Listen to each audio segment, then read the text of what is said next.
Hey everyone, I'm Mariana, a first-generation professional and certified leadership coach, helping 21st century leaders navigate complex career environments. If you've been around this channel before, you've probably heard me say that the higher we climb, the more we need to stay grounded in what makes us human, with empathy and curiosity and the willingness to keep learning. But here's something that I've seen time and time again, and the research backs it up. Oftentimes, the more successful and experienced we become, the less open we are to learning.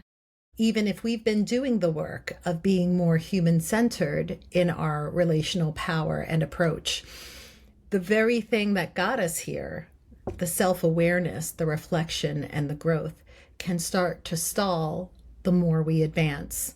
So today I want to talk you and walk you through a few yellow flags that might be limiting your learning as a leader. They're not red flags. You're not in trouble. These are early warning signs. If you've been building your muscle for self-awareness, then you can spot these early, take a breath, and course correct before they become habits that block growth. So let's start with a quick fact.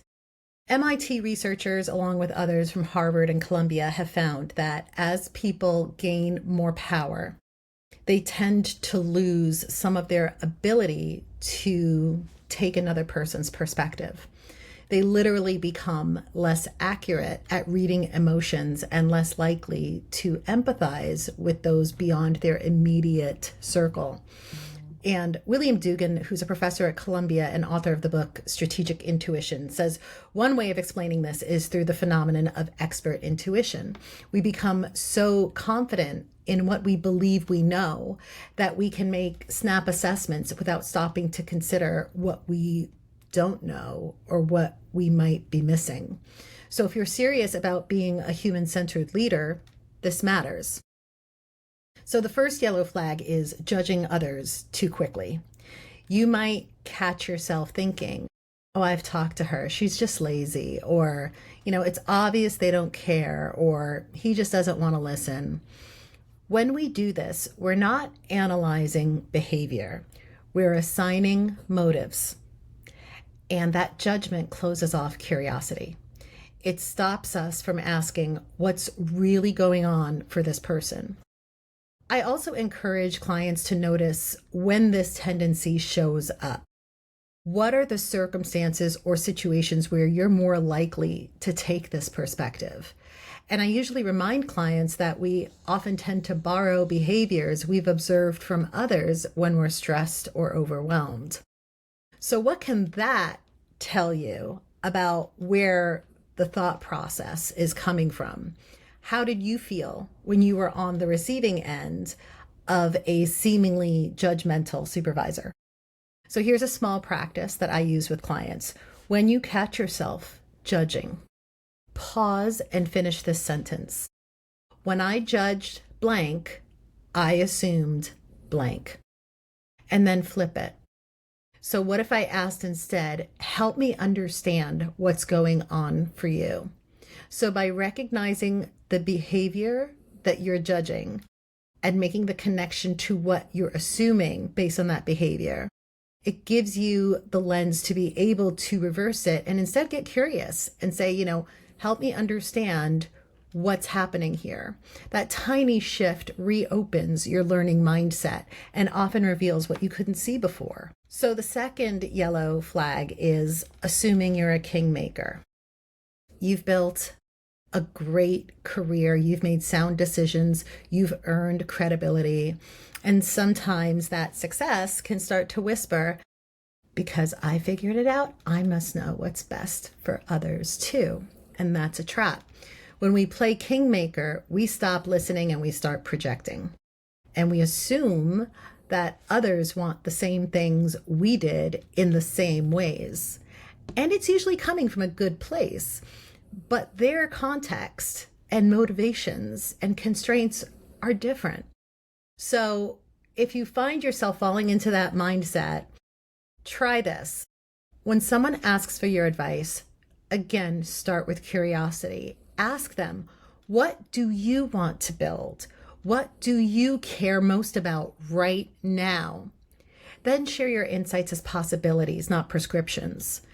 That small reframe turns advice into empowerment, and it keeps you learning from their experiences too. So, the third yellow flag is letting your expertise block new learning. This is kind of related to what I was saying earlier about William Dugan and expertise intuition. And this one's sneaky because it sounds like, oh, I've seen this before. I've done this 100 times.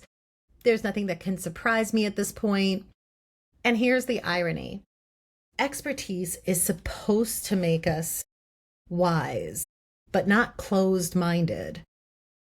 And when you start believing you've seen it all, you stop noticing the nuances that keep your edge sharp. So here's a reframe that I love. Instead of asking, do I know this? Stop and instead ask yourself, what's new about this? Similarly, instead of thinking, does this apply to me? Consider instead, how does this apply to me? Stay curious about what might have changed. The context, the people, the tools, the timing, because in leadership, the details are always evolving. And even the most experienced leaders need what Zen teachers call beginner's mind, or what a lot of people know as growth mindset. It's that mix of humility and wonder that keeps you learning long after you've mastered your craft. So I'll bring it together by saying this. If you've recognized yourself in any of these yellow flags, congratulations. That means that you're self-aware enough to notice. That's the win. Leadership isn't about being perfect. It's about being present and being willing to grow. So here's your small reflection challenge for the next 2 weeks. I want you to pick one yellow flag that you noticed, if there was something that really resonated with you. I want you to write it down and tally the total after 2 weeks.